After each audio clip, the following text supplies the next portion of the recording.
Muchísimas gracias a la Escuela de Arquitectura por la invitación, a la Escuela de Arquitectura de Madrid. Es un placer estar aquí con Silvia y con más gente, que hacía incluso desvirtualizar a otras personas que seguía por redes, y estos encuentros siempre son como muy fructíferos, así es que de verdad muchísimas gracias. Cuando me propusieron hacer esta sesión no sabía muy bien qué tipo de sesión se esperaba, no había impartido talleres sobre cómo abordar o escribir un artículo, cómo elegir la revista adecuada, talleres muy prácticos, e incluso cómo abordar directamente una tesis doctoral, o sea, cómo iniciar una tesis doctoral, encontrar la motivación, etcétera. Pero me indicaron que probablemente era más interesante hacer un recorrido por trayectorias propias en las que la escritura estuviese presente, pero se viviese también de fuentes bibliográficas que podían ser alternativas. Así es que lo que he montado es una sesión basada en 3 tiempos que responde un poco a este título: trayectorias hacia lo escrito, otras fuentes, para evidenciar un poco qué es lo escrito. Al final voy a hablar poco de lo escrito, lo que pasa es que a cambio dejaré tiempo para que hagáis preguntas si queréis, ¿vale? Entonces, bueno, yo voy a arrancar, son 3 tiempos, lo voy a intentar hacer muy breve y por eso me he puesto aquí el cronómetro. Voy a dedicar a cada uno de ellos alrededor de 12-13 minutos, dejando tiempo suficiente después para hacer preguntas. Todos tienen cosas en común y están basados, como he dicho, en 3 casos propios que me parece que pueden ilustrar cómo se puede beber de otras fuentes y transicionar hacia lo escrito de una manera rica y diversa que os pueda a lo mejor ayudar en vuestras elaboraciones de tesis doctorales.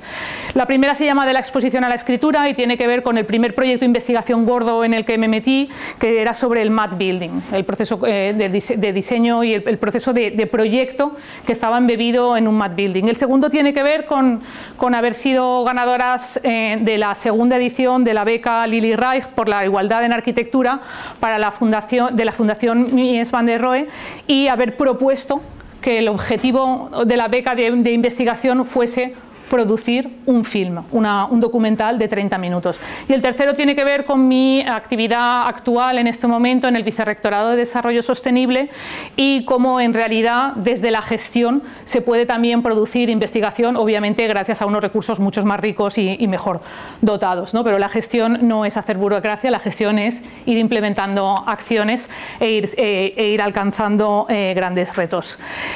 Insisto en que los 3 tienen cosas en común, pero vamos a ir descubriéndolas, ¿vale? Entonces, esta historia del mat building sale de una manera muy anecdótica. Esto deviene en una gran exposición, una para nosotros muy grande, en septiembre de 2012 creo que era, y fue porque el catedrático de nuestro departamento, Jorge Torres, iba a celebrar un seminario, un congreso de investigación sobre Le Corbusier y había reservado la sala de exposiciones de la escuela. La sala de exposiciones de la escuela está muy cotizada y hay que reservarla con más de 1 año y medio de antelación. La reservó y dijo: me vais a ayudar, a Raúl Castellanos y a mí, me vais a ayudar a montar la exposición que acompañará al congreso. Vamos a hacer una gran exposición sobre el Centro Soyuz de Le Corbusier, el proceso de proyecto, etc. Hay una tesis doctoral sobre eso de un doctorando suyo. Y de repente decidió que cambiaba las fechas del congreso, de manera que la sala se liberaba y se quedaba disponible y no sabía muy bien. Dijo: bueno, si la queréis aprovechar para algo, la reserva está hecha en nombre del departamento de proyectos. Bueno, en ese momento Raúl y yo estábamos hiperobsesionados con cómo Le Corbusier era un personaje capaz de adaptarse a los distintos tiempos de la arquitectura y ser capaz de proyectar desde, no sé, el pabellón de Suiza en la Cité Universitaire en París, al Centro Soyuz, a el Hospital de Venecia, ¿no? Pasando obviamente por un montón de colaboradores que iban marcándole la pauta, dicho de una forma muy burda y muy sencilla. Y empezamos a indagar. Empezamos a indagar un poco esta historia del mat building, de dónde venía, aquel artículo tan reconocido por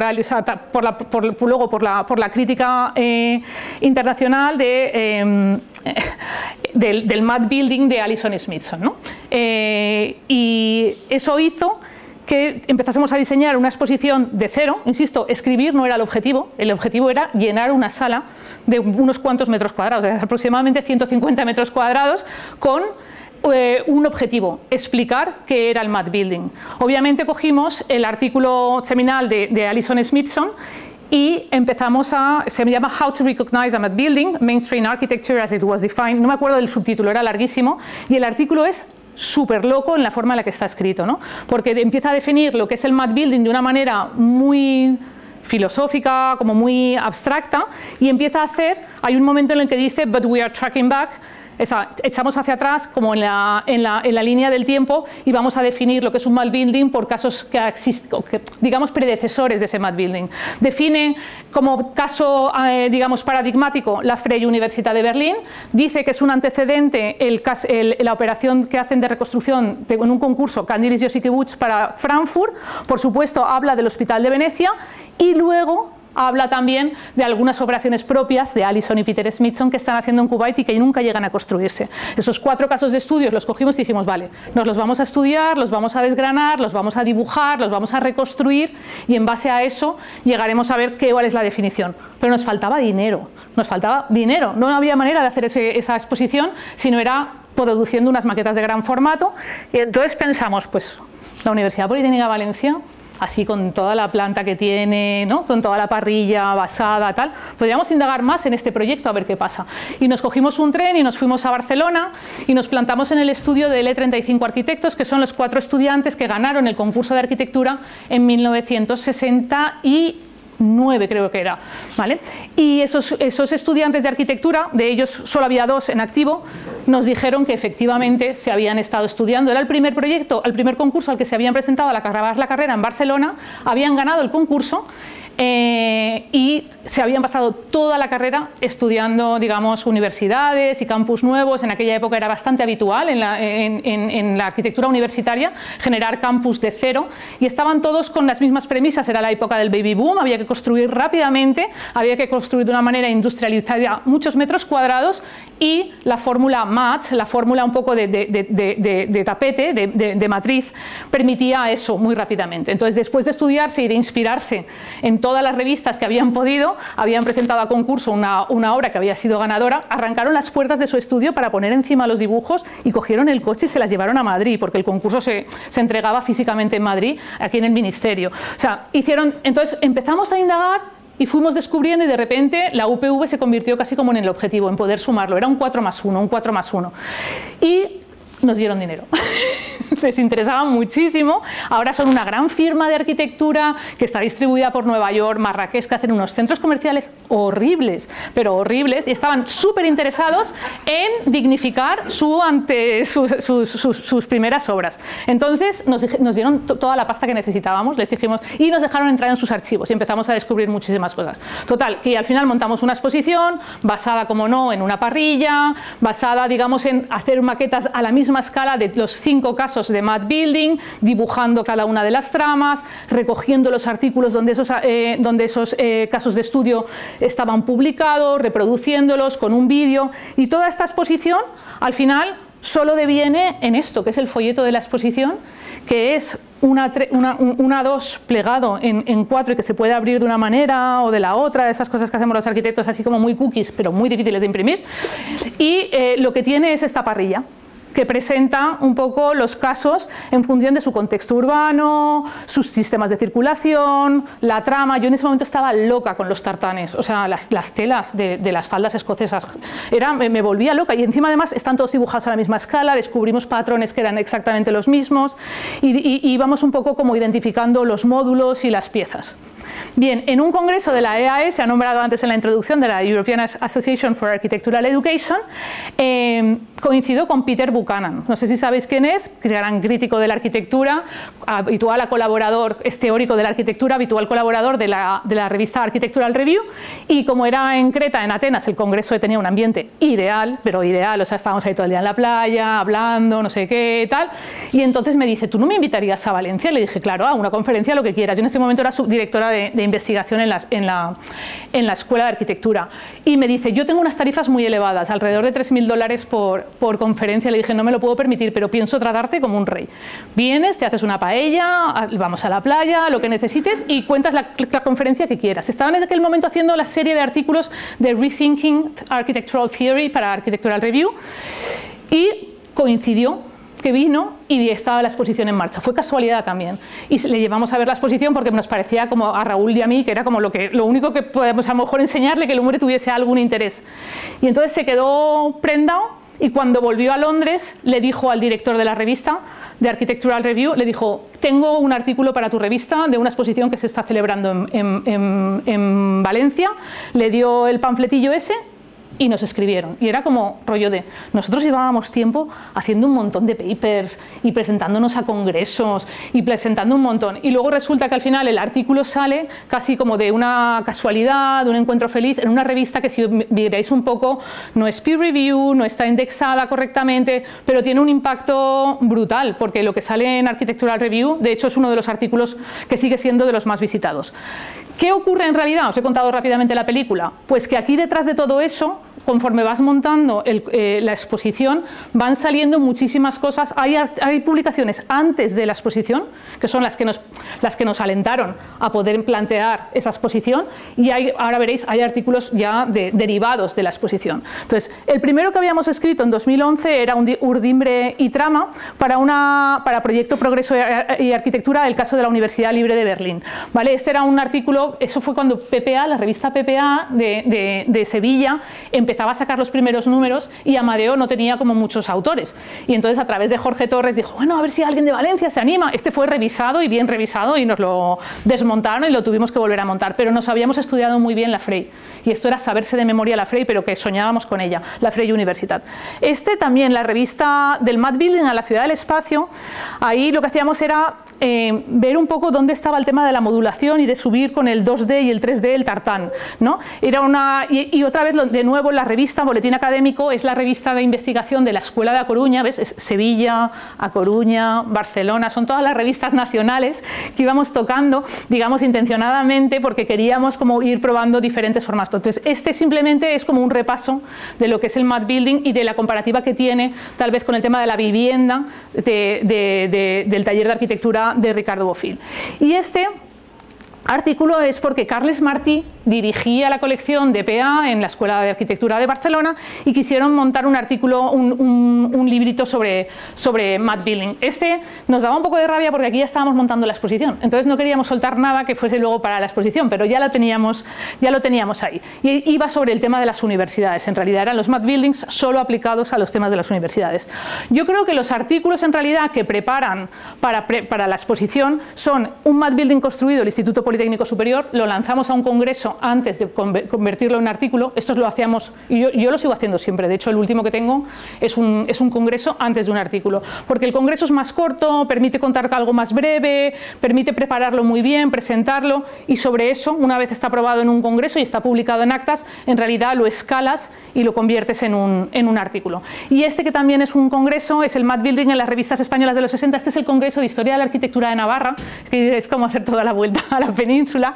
Y este es que lo habíamos hecho para la exposición. Es obvio que nos vaciamos todas las revistas. O sea, nos fuimos al archivo de la Escuela de Arquitectura de Valencia, cogimos todas las revistas españolas y todas las revistas internacionales y empezamos una a una. O sea, pero además a vaciar todo lo que tuviese que ver con Mad Buildings, los casos de estudio, Candilis, Yoshiki-Woods, etcétera, etcétera. Era un trabajo que, si llegan a estar en aquel momento las revistas digitalizadas, hubiese sido mucho más rápido, pero que suponía estar ahí pasando páginas y páginas, y como yo siempre que iba, además con los dedos negros, así la gente estornudando a tu alrededor, porque las revistas estaban llenas de polvo. ¿Vale? Entonces, este claramente es un congreso que sale rápidamente. Y este es una reseña que nos piden de la exposición. Cuando la exposición está en marcha, nos llaman de DC Papers y nos dicen: oye, ¿no escribiríais una reseña? Y eso no, en realidad no puntúa como publicación. O sea, estamos hablando de posterior, ¿eh? El de Definiendo el Mad Building, es el estudio de casos aplicado al proyecto arquitectónico. Este sería la metodología. Si fuese una tesis doctoral en el que hay que decir: voy a definir el Mad Building a través del estudio de una serie de casos concretos, ¿cómo seleccionas esos casos? ¿Qué tienen en común esos casos? ¿Y qué vas a mirar en cada caso? Eso es metodología, el apartado típico de método, ¿no? Pues yo voy a coger 50 ratones, voy a dividirlos en dos grupos, a unos les voy a inyectar una cosa, a otros les voy a inyectar, a continuación voy a hacer esto. Entonces, esta comunicación a un congreso narra de entre todas las posibilidades que teníamos a la hora de definir el Mad Building, cómo fuimos cribando la muestra hasta llegar a los 4+1, pero omite lo del dinero de UPV, o sea, se queda como en, es que eso era como muy estratégico, entonces eso lo omitimos. Y luego este tiene que ver también con un factor si hubiese que caracterizar el Mad Building y empezar a hablar de métrica, de programa funcional, los Mad Buildings son programas muy híbridos siempre, de morfología urbana, de cómo se extienden, etcétera, pues uno de los factores es el proceso de proyecto, muy importante, o sea, concebido como una obra abierta, ¿no? Entonces, esta aproximación al proceso de obra abierta, de Open Work, era lo que definía este artículo. Y luego vienen los dos artículos que son los estrella, uno por ser, digamos, como más de difusión, entiendo yo, el de Architectural Review, que se llama The Strategies of Mad Building, y es un compendio de cómo está, digamos, es la hoja esta que os he enseñado del catálogo, o sea, la trama, la matriz esta de análisis, bien contada, con detalle, etcétera. Y este es el proyecto, es el artículo que publicamos en Architectural Research Quarterly, que es la editorial de Cambridge University, y ya cierra el ciclo Mad Building, que es para poner en valor el tema de la Universidad Politécnica de Valencia, porque nos parecía que si habíamos aportado algo, aparte de las lecturas cruzadas, obviamente, entre los diferentes casos de estudio, era la novedad de poner en el fajo de cartas, ¿no?, la última carta, que era la local y que es la Universidad Politécnica de Valencia. Entonces ese artículo a nosotros nos produjo mucha satisfacción por eso, porque era como la aportación. Así es que fijaros la cantidad de producción escrita, cuando en realidad la intención no era escribir, cuando la intención era montar una exposición. Obviamente detrás de esta exposición éramos 3 profesores, estaba Raúl Castellanos, que ya lo he nombrado, estaba Ana Ábalos, aunque estuvo y dejó de estar porque estuvo yendo al extranjero una época, y había un equipo enorme en aquel momento de estudiantes, becarios de ministerio, etcétera, que nos iban ayudando a montar la exposición y que participaban en la elaboración. Pero fue una historia chulísima, y fijaros que el último artículo es de 2016, en realidad más bien de 2013, que dura como 3 o 4 años y que nos tiene absorbidos en cuerpo y alma. O sea que se produce mucho, pero hay una producción en equipo. Paso a la segunda historia, y así ya no aburro más con esta, ¿vale? Este tiene que ver, como os he dicho antes, con haber resultado ganadoras, tres compañeras, de la segunda edición de la beca Lili Reich por la igualdad en arquitectura. Voy a poneros el teaser, porque lo he traído aquí. Si le doy clic a la pantalla, sí, a lo mejor puede, si no se ha bloqueado. Si le das aquí, tendría que salir a... Y igual hay algo de publicidad porque estas cosas pasan, ¿no? Ay. No. Se ve la publicidad, pero no se ve... Bueno, está bien que no se vea la publicidad, pero esto no es el teaser. A ver. No pasa nada, no pasa nada. Lo voy a sacar de aquí. Lo primero es que voy a bajar el volumen y así no molesta. Y lo segundo es que voy a...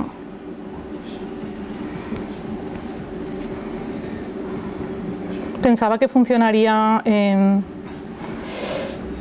Vale, ahora sí.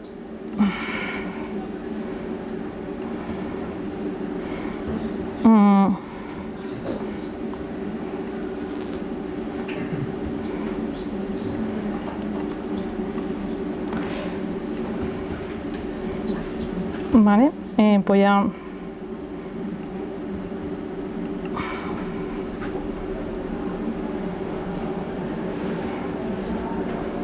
Esperad.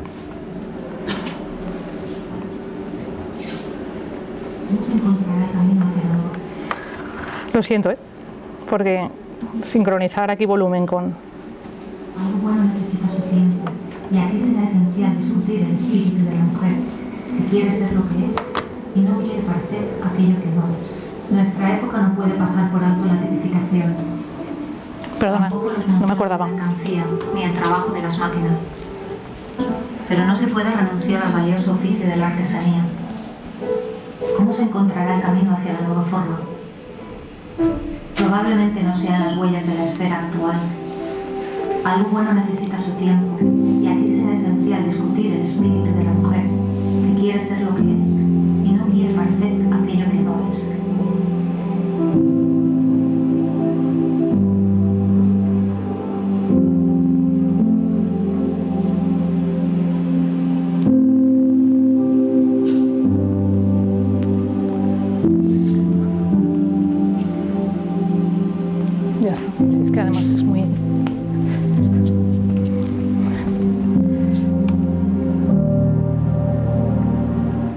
vuelvo a la presentación.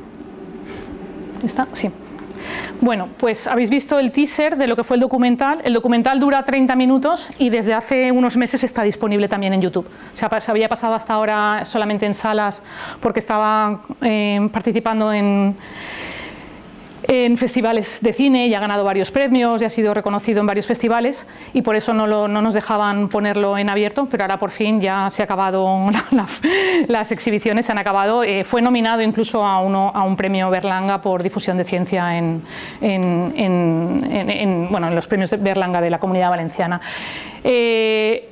Es extraño que el proyecto de investigación sea producir una película y esto ocurre cuando en realidad lo propones y ganas el premio y tienes que arreglártelas con eso. Nos juntamos mi amiga, compañera de departamento, Laura Lizondo y yo, y ella había ya competido en la primera edición de la beca, había propuesto producir un libro y la Fundación Mies estaba interesada en otros formatos. Nos dimos cuenta enseguida y en la segunda edición lo que hicimos fue proponer un documental. Un documental que era complicado porque nosotras somos arquitectas pero no somos directoras de cine ni somos escritoras de guiones, pero yo estudié arquitectura con Avelina Prat, que a lo mejor ahora os suena un poco su nombre, y compartí piso con ella en París en el año que estuvimos juntas de Erasmus.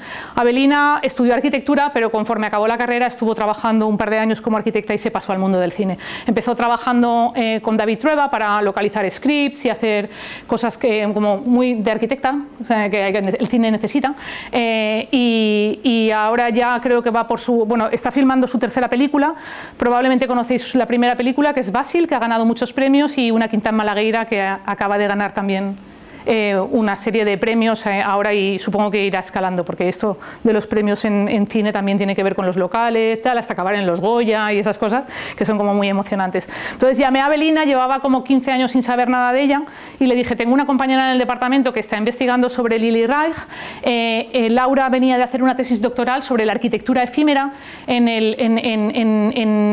Mies van der Rohe y al irse al MoMA y descubrir que estaban los archivos, bueno, descubrir no, están allí los archivos de Mies, y digamos cotillearlos, a estudiarlos a fondo, descubre que hay toda una colección Lili Reich y que tiene casi los mismos, digamos, las mismas fotografías, los mismos dibujos, los mismos proyectos, ¿no? Y al estudiar la arquitectura efímera, los montajes, las exposiciones que hace Mies van der Rohe, ese Lili Reich que aparece detrás cada vez cobra más importancia.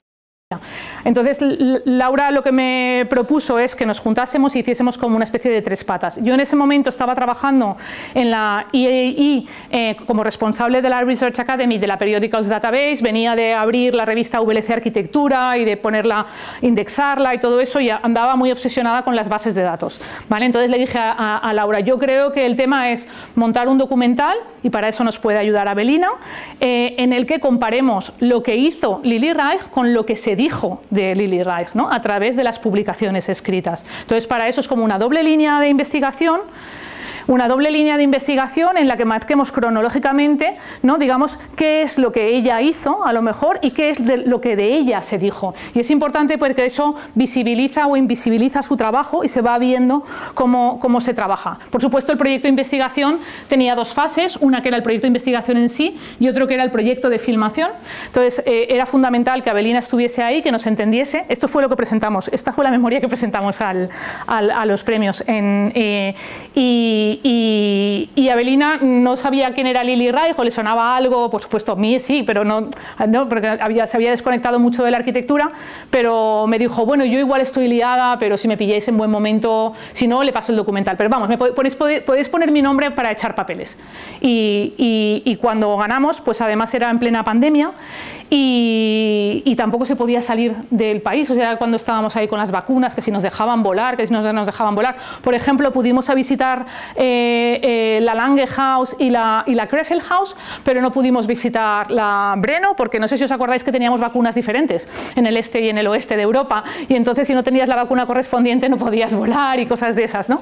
Pero bueno, a base de trabajo de estudio y con toda la profesionalidad que Avelina y su equipo tiene, pues conseguimos montar ese documental. En la primera parte, digamos que la hicimos casi en pandemia, o sea, no, la hicimos en pospandemia, completamente, estábamos solo Laura y yo volviéndonos locas, tratando de poner en orden. Esta es la base de datos, en la que catalogábamos cada una de las menciones. Aquí sí que utilizamos mucho otras bases digitales. Se trataba de coger el Tafuri y mirar si mencionaba a Lili Reich, coger el Benévolo y ver si mencionaba a Lili Reich, coger las revistas Die Form, que obviamente hay artículos firmados por Lili Reich, y cuando menciona o no menciona a Lili Reich, hay que ver cómo lo mencionan. En todas estas columnas aparece dónde teníamos localizado el recurso, de qué año es, y al final acabamos etiquetándolo como invisibilidad, semivisibilidad, visibilidad completa. No es lo mismo decir Lili Reich que decir L. Reich, porque no estás identificando a una mujer.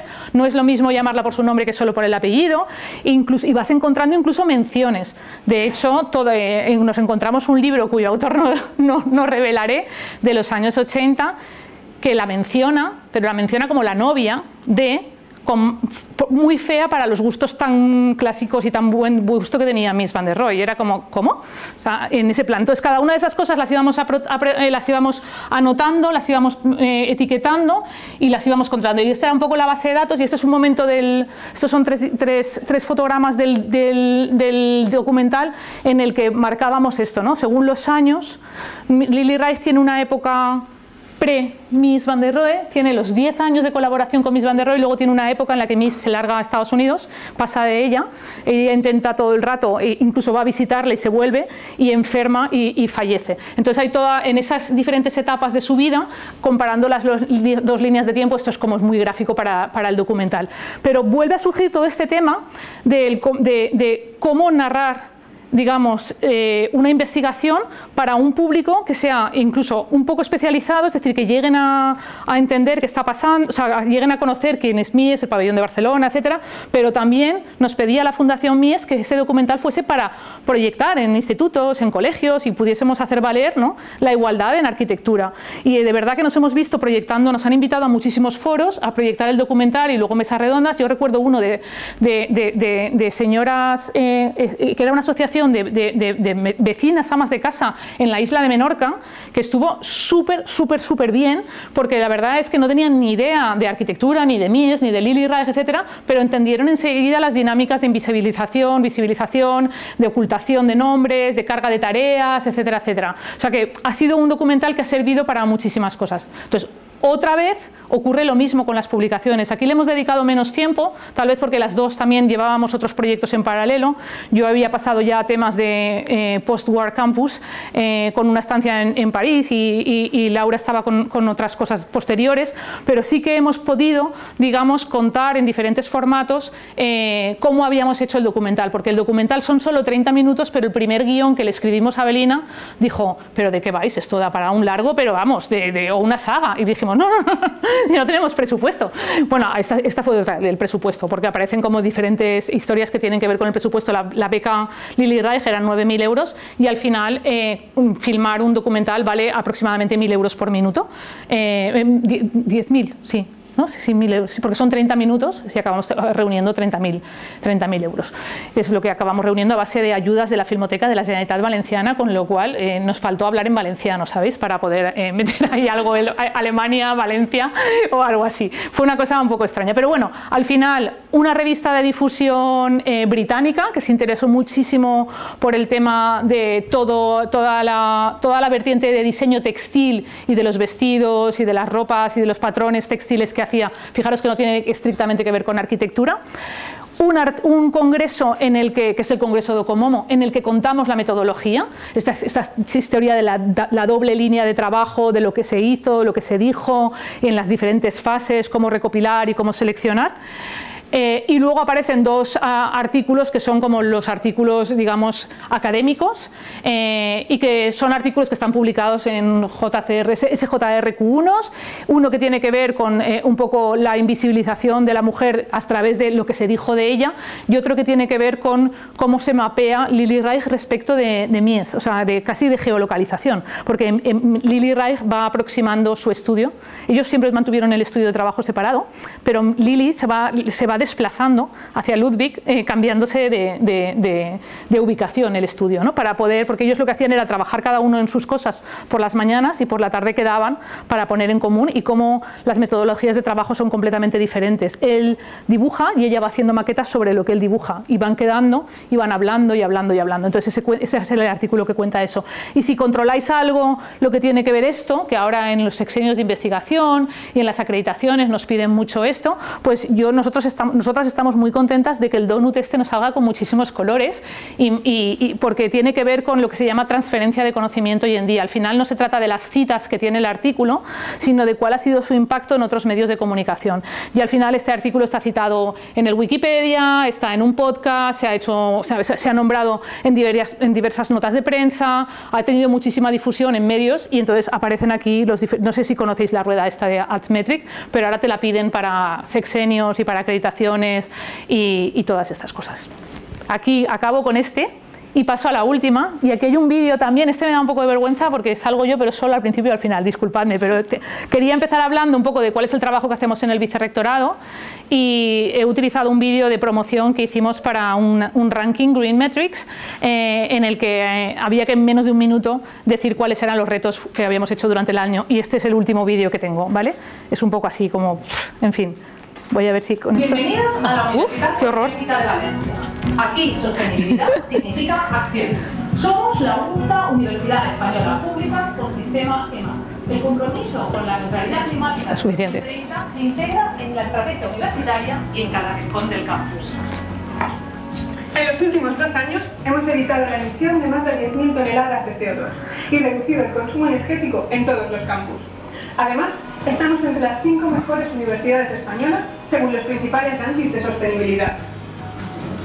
Medimos todas nuestras emisiones, alcances 1, 2 y 3. Con el plan SIMPLE de la UPV trazamos el camino hacia la descarbonización y ya estamos compensando parte de nuestra huella de carbono a partir del proyecto de reforestación en los jardines del campus. Hemos instalado 12 puntos de carga de vehículos eléctricos y así conseguimos reducir en más de 14 toneladas de dióxido de carbono las emisiones de movilidad por año. En 12 edificios ya generamos energía fotovoltaica propia. Con casi 1 megavatio pico instalado alcanzamos hasta el 74% de autoconsumo en algunos centros. También hemos mejorado el aislamiento térmico para reducir el uso de climatización. En la UPV promovemos la acción estudiantil en sostenibilidad.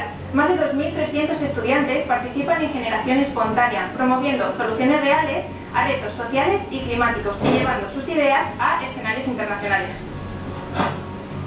En el Living Lab de la Escuela Técnica Superior de Ingeniería Industrial estamos desarrollando retos de sostenibilidad.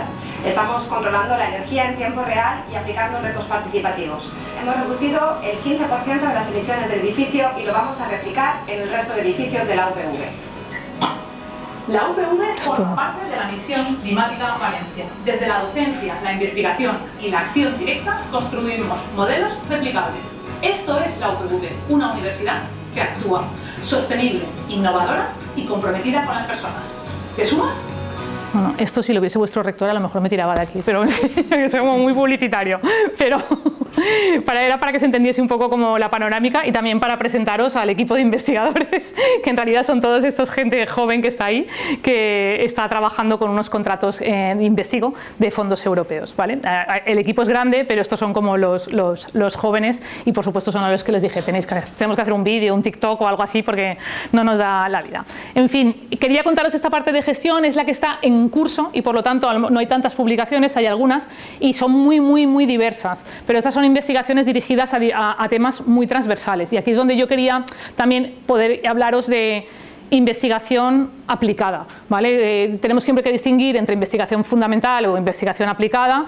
Muchas veces cuando estamos en arquitectura, en los primeros proyectos de investigación, nos centramos en lo que es nuestra disciplina, igual que pues, un matemático o un físico puede centrarse en sus cosas, digamos, estrictamente fundamentadas en teoría, pero la verdad es que desde la experiencia que tengo en el vicerrectorado, creo que los arquitectos deberíamos hacer un esfuerzo por hacer también investigación aplicada, porque al final si no estamos desapareciendo del mapa y la verdad nada, es que el mundo está avanzando y no están contando con nosotros. Eso es así de claro. O sea, el otro día ya no sé qué rellené para unos paneles de evaluación y es que arquitectura no aparecería ni siquiera entre las disciplinas de posibilidades de paneles de evaluación. Y eso, bueno, ayer simplemente leía que el gobierno de Trump, como no, va a quitar va a dejar de considerar el grado en arquitectura como un grado profesionalizante.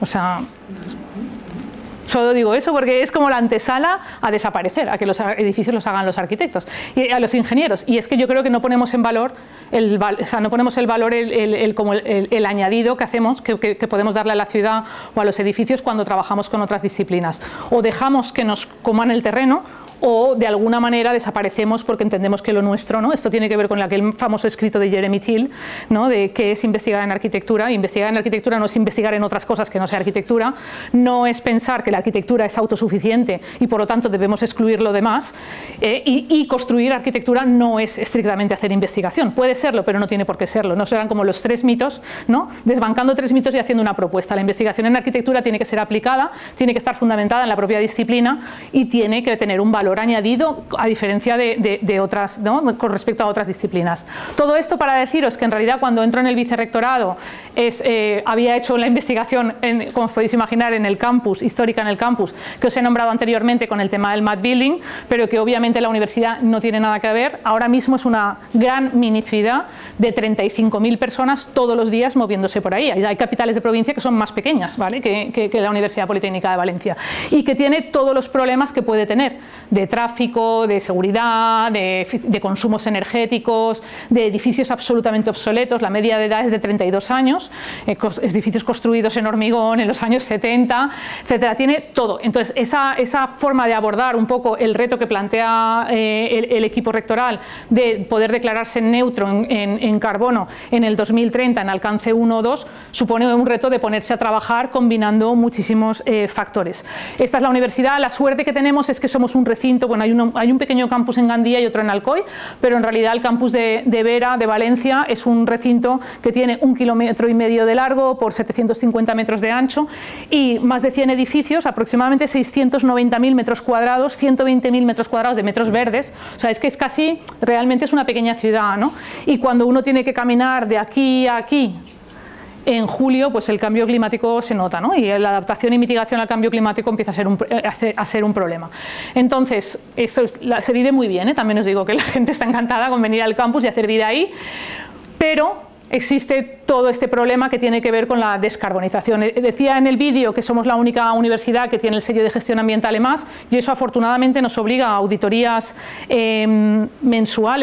anuales, que tienen que ver con todos estos pilares de la descarbonización. Por supuesto, implantación de renovables, por supuesto, políticas de movilidad, de eficiencia energética, pero, y eso es siempre lo que yo le digo al rector y al resto de los vicerrectores, pero desde la perspectiva de un arquitecto. O sea, no hace falta ponerse el sombrero de tengo una placa fotovoltaica en la cabeza para que se entienda que tenemos fotovoltaicas. Pueden integrarse con los edificios, pueden no verse. Los ingenieros en general las quieren ver, ¿vale? Pero no pasa nada, ¿no? O se pueden hacer inversiones astronómicas en renovar envolventes de edificios, y digo astronómicas porque vienen con muchísimos fondos europeos, y eso reduce mucho más la huella de carbono que empezar a hacer transiciones energéticas no muy seguras, como eliminar calderas de gas.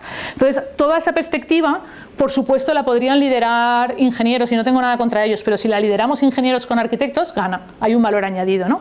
Y este es el equipo un poco que tengo, aparte de los que habéis visto, y esto es el progreso en huella de carbono, ¿vale? En huella de carbono que está haciendo la institución desde hace años. Vale.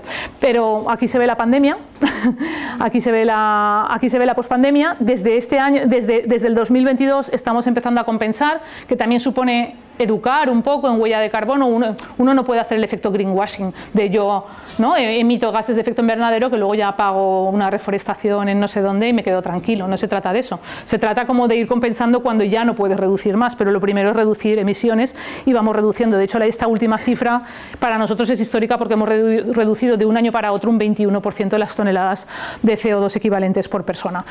Y todo esto se resume en tener un control sobre el campus en el que eres capaz de manejar manejar una cosa casi como ocurre con los ODS, ¿no? Que uno tira de un ODS y en realidad está tirando del otro, ¿no? Y quiere hacer algo como para, no sé, paliar el tema del hambre en el mundo, y como te descuides estás haciendo cultivos intensivos y estás contaminando más. Los ODS son un tema equilibrado de objetivos, pues en el campus pasa exactamente lo mismo. Y aquí es donde aparece una cosa muy chula, y es que se menciona también en el vídeo, y es que en realidad trabajamos en colaboración con el Ayuntamiento de Valencia en su momento para ser la candidatura a la Ciudad Misión Climática 2030 y para la Capitalidad Verde Europea. Y eso nos animó a hacer que el campus fuese un living lab, que es lo que se dice en el vídeo, ¿no? Que es un laboratorio, digamos, seguro de campus en el que la gente pudiese experimentar. Hicimos una candidatura, una llamada a proyectos con poca financiación o ninguna, porque en realidad lo que ofrecimos era el campus para experimentar. Quien quiera venir y hacer una prueba de unas farolas smart que mide, no sé, entomofauna, adelante. Quien quiera poner un cargador solar con no sé qué, adelante. Todos estos niveles de TRL, de experimentación que hay en la investigación, bueno, pues la UPV puede proporcionar como una especie de sandbox para que eso se produzca. El convenio con el ayuntamiento contemplaba que cuando ese nivel de investigación y de experimentación era suficientemente maduro, podía escalar e ir a parar a la ciudad, a barrios, etc. Entonces éramos como un pequeño barrio. El programa Investigo, que financiado por la Unión Europea, permite hacer contratos a gente joven, digamos titulados, pero menores de 30 años, en líneas que tengan que ver con descarbonización o transición ecológica. Y bueno, echamos papeles, los vicerrectores, a ver qué nos daban, y me dieron todos estos. Entonces son contratos de 2 años con gente joven que puede hacer la tesis doctoral al mismo tiempo que trabaja para el campus en las líneas que propusimos.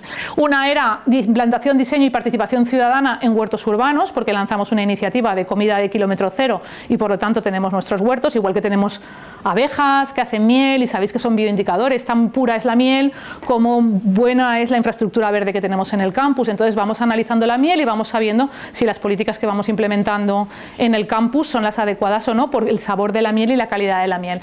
Infraestructura verde y biodiversidad, movilidad sostenible, que tiene que ver con pues, implantando políticas de traer al campus, de que venir en bicicleta al campus, o incluso tenemos una mesa interadministrativa de movilidad y nos sentamos con la AMT a hablar de autobuses, de frecuencia, etcétera.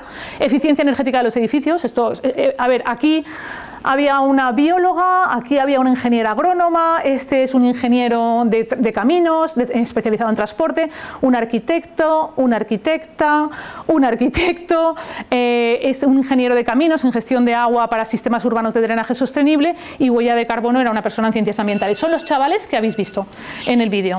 Son los chavales que habéis visto en el vídeo, y todos ellos empezaron a trabajar en lo suyo dándoles unas indicaciones, pero lo increíble es que los puse a trabajar en el mismo sitio juntos, un poco, no sé si habéis leído Los lápices del arquitecto, de cuando Barcelona 92 planificó qué cambios hacer en la ciudad estructurales, y Oriol Bohigas, el que puso a todos los jóvenes arquitectos municipales a trabajar en una misma sala, y dije, los tengo que poner a todos juntos. Les habilité una sala, les puse una oficina así como abierta, y los puse juntos, y no tardaron, no se conocían de nada, pero no tardaron en empezar a hacer cosas cruzadas, como por ejemplo, el arquitecto y la bióloga empezaron a utilizar el software Environment en el que simulaban escenarios de emergencia climática y veían cómo afectaba a los edificios del campus. Entonces eso me permitía a mí simular si valía la pena antes intervenir en la envolvente del edificio o poner vegetación que dentro de 10 años ya estuviese crecida y hiciese sombra delante de las fachadas, pero teníamos como esa simulación disponible. No hay nada cuando uno hace gestión pública más chulo que saber cada vez que tomas una decisión de se van a invertir aquí 1 millón de euros, aquí medio millón de euros, aquí, que saber que esos euros realmente van a tener una eficiencia, es decir, que lo estás invirtiendo en el sitio donde, porque los recursos, aunque puedan parecer muchos, son limitados. Entonces hicieron cosas así, pero luego empezaron a trabajar con temas de biodiversidad y las abejas, porque la de agrónomos empezó a meter el tema de la miel y del análisis de la miel. Esto también fueron los 2 arquitectos, empezaron a valorar cómo en realidad unos brisolets, en lugar de ponerlos en horizontal, los podíamos poner como un poco inclinados y que esos brisolets estuviesen hechos de fotovoltaicas. Entonces empezábamos a recoger, a cruzar datos de cuánta producción de renovable había versus el ahorro energético de aire acondicionado, porque esa fachada estaba en sombra en las horas de más soleamiento. Es decir, empezamos a trabajar de esta manera un poco como cruzada y salieron cosas muy muy chulas y siguen saliendo. hay algunas contribuciones que aparecen aquí. Fijaros ya como el número de autores empieza a hacerse más grande, cada vez el equipo es más grande y como los temas son cada vez más variados, ¿no? Desde contribuciones con algoritmos, estos son los de ciencias de datos, haciendo contribuciones de cómo contribuyen los papers que se publica la UPV a los diferentes ODS para poder tener indicadores. Tiene que ver con el convenio ciudad-universidad para el Living Lab en el campus. Temas de cómo intervenimos o cómo medimos la calidad de la comida que servimos en las cafeterías del campus para ser más sostenibles y tener también menos residuo. Y estos son los que están en preparación, que es uno sobre la regla 330-300 en el campus, también exportable al resto de la ciudad, de temas de vegetación y de infraestructura verde. Un tema de adaptación, reutilización adaptativa de los edificios, como la Universidad Politécnica de Valencia es un MAD Building. Si es un MAD Building y es una obra abierta, tiene que ser susceptible de poder adaptarse y renovarse. Esos estudios de flexibilidad, digamos desde el punto de vista casi como de la composición de los edificios, también están siendo estudiados.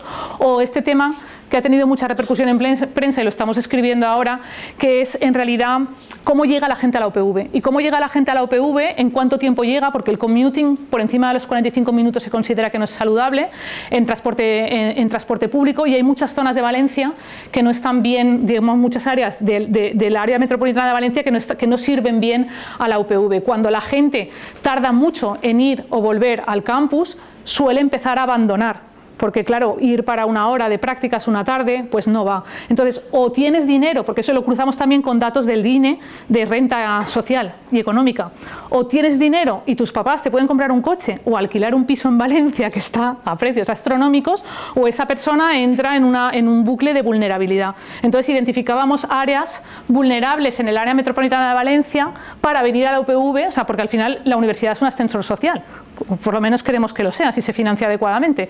Y esa vulnerabilidad, digamos, se detecta cruzando datos de movilidad con datos de renta, ¿no? Y esto tiene que ver también con el investigo que hacía movilidad. Y creo que aquí lo dejaba todo. Tenía unas reflexiones que me había traído, y me las había escrito y todo, y tenía algunas también comentarios sobre algunas de las propuestas que habíais escrito vosotros, porque las voy a coger. Sí, ¿no? ¿Qué? Ya, pero me sabe mal que se alargue. Pero había estado leyendo, ¿sí? Había estado leyendo vuestros trabajos y había encontrado que había cosas que coincidían, ¿no? en los puntos como en común que yo había querido enfatizar en estos tres casos de estudio, ¿no? en estos tres tiempos. La idea, en ninguno de los tres casos escribir es el objetivo, eso lo habéis podido detectar, sino que lo que se quiere es hacer una investigación para enseñar algo. Al final investigar es generar conocimiento nuevo y el objetivo de esa investigación es transferirlo, si no, no tiene sentido. Yo recuerdo perfectamente a un director de ANECA diciéndole, un profesor de la universidad protestándole por el sexenio, porque claro, es que esto de investigar, además de dar clase, le dijo, si usted solo quiere dar clase, váyase a un instituto.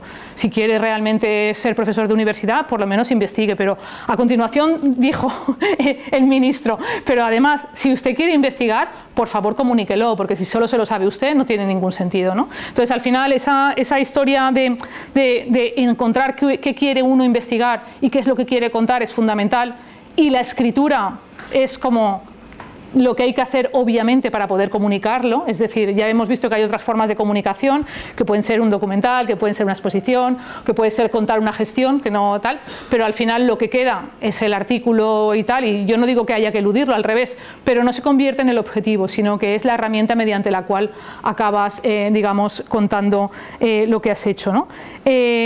Escribir para mí, o por lo menos creo que lo he demostrado en estos tres casos, siempre es un trabajo en equipo. Ya sé que las tesis doctorales son individuales y que normalmente pues, uno acaba al final delante del papel en blanco, ¿no? En el portátil escribiendo, pero también, igual que cuando hacemos proyectos de forma individual, acabamos compartiéndolo y contándoselo a alguien. Creo que los procesos de escritura necesitan contarse y necesitan compartirse, y está muy bien. Y cuando incluso escribes en equipo, no escribes en equipo. Nosotros, por lo menos con los equipos con los que trabajo, tenemos como regla así general que el primer firmante es el que ha escrito realmente, y luego sí que identificamos cada una. Sabéis que ahora ya hay una taxonomía de identificar qué responsabilidad tiene cada uno en el paper, pero acaba escribiendo uno, si no aquello es un Frankenstein, pero sí que es verdad que se reflexiona entre todos, ¿no? Y luego que las fuentes pueden ser diversas, ¿no? En ese sentido de que al final, lo digo porque la sesión de luego tiene que ver con las fuentes también y con la bibliografía, y las bibliografías hay veces que no son libros, no son escritos, son otras cosas completamente diferentes, ¿no? Y requieren herramientas completamente diferentes. Nosotros para el tema del Math Building estuvimos fundamentalmente trabajando en AutoCAD, en Photoshop, en Illustrator, poniendo las tramas unas encima de otra, estirando, reconstruyendo, viendo tal, pero también incluso hemos hecho algún trabajo de análisis de textos con Atlas-T, que es un software que se utiliza mucho para temas de sociología, que es capaz de digerir muchísima información escrita y luego hacer conexiones mediante hashtags. El Atlas-T nos vino muy bien. Por supuesto, con mi obsesión por las bases de datos, yo creo que las he probado todas. Está la que hicimos para el tema de Alison y Peter, de Lily Reich. Siempre he tenido yo como mucha obsesión por el orden. Yo creo que esto es común a todos los arquitectos. Y entonces tengo el Mendeley como reference manager y utilizo muchísimas bases de datos, pero yo creo que con el tema del proyecto de Lily Reich, desde luego fue más que notable ver cómo en realidad casi íbamos dibujando o punteando, ¿no?, los resultados de la base de datos y nos iba produciendo como las conclusiones de las diferentes fases, o sea, se dibujaba prácticamente el resultado de las bases de datos. Y con el tema de la gestión del campus es mucho más rico, obviamente, porque bebes de fuentes increíbles, pero estamos trabajando muchísimo con GIS también, porque nos ayuda a mapear. Y GIS puede ser que mapees cosas que siempre te parecen como una investigación muy cuantitativa y poco cualitativa, pero GIS te deja también meter cosas cualitativas. Tú en GIS puedes mapear comentarios, conversaciones, puedes introducir diferentes fuentes. Entonces, muchas veces las fuentes no son lo que parecen. Eso era un poco como la conclusión. Y había estado viendo, ¿no?, de la propuesta, de Weathers and Jeans, que hablaba como de temporalidades especulativas y de imágenes operativas, como esa producción es tuya. Como me había gustado mucho leer eso porque había visto como en realidad hay algo de indagación en la imagen, ¿no?, que te podría como ayudar a utilizarlo como una propia fuente, que tú lo identificas porque en tu escrito está muy bien los 4 apartados que marcas y todo eso, y si lo cruzas con otras disciplinas, yo aquí he enseñado esto del MBMed y de tal, la verdad es que te puede resultar en investigación, insisto, fundamentada, en investigación teórica, pero también en una investigación aplicada. Al leerlo me ha gustado mucho. El proyecto surge de una película, de hecho. Surge de una película. O sea, es acompañado, digamos, por esa investigación que acompaña también por esa investigación a través del medio audiovisual. O sea, que hay una película que va desplegando todo esto en un largometraje. Vale. Qué guay. Es algo que me ha faltado, si puedo sugerirlo, cuando me he leído todos los textos, bueno, no me los he leído todos, pero los que me he podido leer, es que el texto que han escrito en general está muy bien, es un texto muy maduro sobre las fuentes, la bibliografía, las clasificaciones que se hacen son excelentes, pero no sé de qué va la tesis. Entonces me quedaba ahí como, podría haber un link, aunque sea el registro de la tesis doctoral en el departamento, que diga tal, porque si no, no me tal. Luego, por ejemplo, bueno, sí, la persona que está trabajando sobre la fibra de totora, que me ha encantado. Me ha encantado porque además vengo de estar en Quito hace 2 semanas y he estado ahí viendo cómo trabajaban, artesanía y tal. Ahí hay un montón de fuentes, ¿no?, que podrían ser verbales, de sentarte a hablar con las personas. Y hay mucha etnografía aquí. Cuando hice la investigación de la maestría, estoy retomando el tema de la maestría de Buenos Aires. Me he sentado y he hecho talleres y construimos el cubo de totora y la idea es como en esa memoria artesanal hacer esa transición que ahora necesita hacer a la industrialización y generar como esa cadena productiva, ¿no? Exacto, yo ahí he visto un potencial impresionante de otras fuentes, ¿no?, o otra bibliografía que no sea la bibliografía. Es más, que tú generas la bibliografía, ¿no? Y además creo que lo dices en el escrito, no hay una bibliografía sobre esto. luego tengo que crearla, pero para crearla tiene que ser, no tiene por qué ser escrita. Incluso ahora que tú estabas viendo, tengo un documental sobre el cubo, incluso digo, o sea, ahí estoy. Muy bien. Tenía que mostrar algún momento. Claro, genial. Es que a mí se me ha gustado también. Bueno, tenía así como varios. Luego, en el tema de cultura rural, ¿no? Que me ha encantado también el descubrir el tema del proyecto como herramienta epistemológica o la representación como forma de pensamiento, que tenía mucho que ver también con lo que he contado para el tema del map building, ¿no? De reconstruir el proceso arquitectónico y por lo tanto obligarte a desgranarlo, a dibujarlo. Y luego también la persona que está haciendo el tema de la calle expuesta. Ajá, me ha encantado también, porque no voy a decir mucho más, pero me ha gustado mucho el tema de considerar los estudios curatoriales, porque ahí es donde está el origen del trabajo de Lili Reich. O sea, uno de los problemas de invisibilización que tiene Lili Reich es que, además de que no se le hace justicia en las publicaciones en las que ella participa, es que su trabajo desaparece. Entonces, el pabellón de Mies se queda ahí toda la vida, pero Mies se encarga de firmarlo él. ¿Vale? Pero las exposiciones que hace Lili Reich, exposiciones para Villeroy Roch, de las vajillas, de los vidrios, el café de la seda, todo eso es una arquitectura efímera, es una exposición efímera y desaparece, y no hay memoria sobre ello.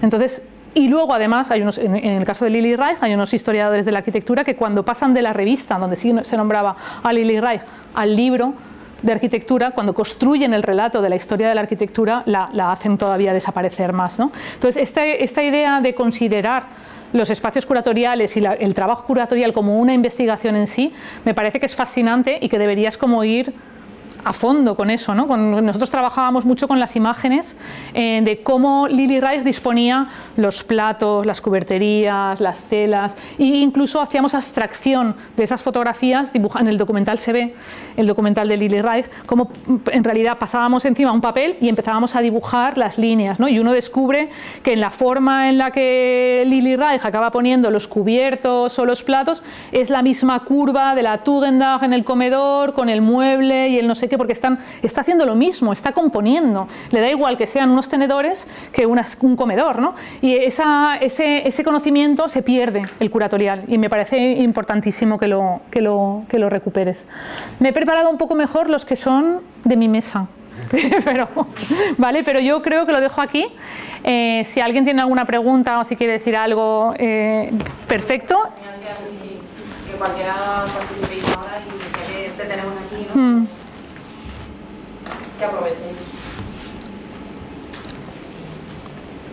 Porque esta condición poliédrica que hemos mostrado era incluso más ambiciosa que la que nosotras teníamos como de las cuatro patas, porque es verdad que la gestión ya es como llevarlo a un nivel de gestión aplicada muy interesante. Ojalá... ¿Sí? Puedo preguntar algo que no está muy relacionado. Me ha interesado este estudio que estás haciendo, que tienes todavía por completar, de trayectos y niveles de renta. Esto es una pregunta muy específica y bueno, ¿cómo estáis estudiando niveles de renta si la gente que va a la universidad son estudiantes y en teoría no tienen renta? No, porque tenemos las familias. O sea, es la familia de... Sí. Esto viene, en realidad, esto arranca de la época DANA. Cuando tuvimos la DANA hace un año, tuvimos que identificar rápidamente cuántas personas teníamos afectadas, viviendo porque se quedaron incomunicados. E incluso queríamos saber, y no había forma de comunicarse ni nada, si había habido desgracias entre la comunidad UPV, directas, indirectas, que habían perdido, que no habían perdido. Entonces generamos una red cogimos todo el listado de base de datos de alumnado, vimos dónde estaban matriculados, qué domicilios indicaban en esos domicilios, si había teléfonos o no habíamos teléfonos, y generamos una red de contactos. Y nos repartimos todos. A mí me tocó quinto de arquitectura, grupos A y B, o sea, entre los profesores nos lo repartimos todo y empezamos a llamar por teléfono a ver qué nos encontrábamos. Nos encontramos obviamente de todo, pero generamos un mapa de gente afectada por la DANA. Y entonces ese mapa de geolocalización de las personas donde viven fue el que empezamos, dijimos, ostras, si lo hacemos no solo de la gente de la DANA, sino como de todo el área metropolitana y lo cruzamos con datos que tienen en abierto las empresas de transporte público, podemos empezar a mirar. Y los datos de renta están en el INE. De hecho, hay muchísimos datos que vienen cuando esto de votos según áreas o, ¿sabes? O intención de voto según rentas y cosas de esas, ¿no? En otra investigación que se hizo, pero en esta yo no participé porque es que lo de la UPV tú lo dejas rodar y aquello va solo. Entonces tú lanzas algo y entonces una catedrática de ciencia de datos vino y me dijo, yo voy a hacer lo del 330-300 en la ciudad de Valencia combinado con renta para en realidad demostrar que no a todo el mundo le afecta igual la emergencia climática. Es decir, hay barrios donde, también combinado con isla de calor, hay barrios donde realmente que cada verano haga 4 días más, como promedio más de 40 grados, pues tiene un efecto más en unas personas que en otras y también hay gente vulnerable. O sea que ese mundo de ciencia de datos es brutal. Sí. Bueno. Sí, pasamos a la fase mesa y porque si no se va a hacer tarde también. Una idea muy bonita que has contado, que es la transversalidad que se genera como entre estudiantes, becarios, ¿no? Diferentes niveles. Es algo que también hablábamos trabajando, por eso hemos invitado a Eduardo Tesquera, que es intentar generar una línea transversal de investigación entre diferentes niveles de una universidad. Habíamos animado a los estudiantes de TFG, que no sabemos si han venido, pero bueno. ¿No han venido? ¿Hay alguien de TFG? No, nadie. Pero tu propia charla ya. cuenta también esa responsabilidad. Bueno, si Eduardo quiere mencionar algo, están los alumnos, pero bueno, muchas gracias por venir. Nada, yo creo que sobre todo es más participar, más que para ahora, para el futuro, porque yo creo que este tipo de encuentros y de charlas como la tuya, Débora, yo creo que sobre todo a los de TFG que están empezando y que son como los hermanos pequeños del mundo de la investigación, yo creo que les ayuda muchísimo a abrirles la cabeza. Sí. Yo creo que lo que hablamos antes, si esto en un momento determinado se puede llegar hasta incluso posproducir la charla o hacer algo, o estas u otras cuantas, yo creo que sería una guía, una ayuda fantástico para la gente del TFG, ¿no? Muy bien, sí, yo creo que sí, hay que animarlos. Además es que el TFG es la primera vez que te enfrentas a un trabajo académico y por lo tanto como con las normas básicas de objetivo, ¿no? Metodología, saber seleccionar un número de casos de estudio, saber producir un texto escrito, sí, etcétera. Pues sí, muy bien. Pues nada, muchísimas gracias otra vez.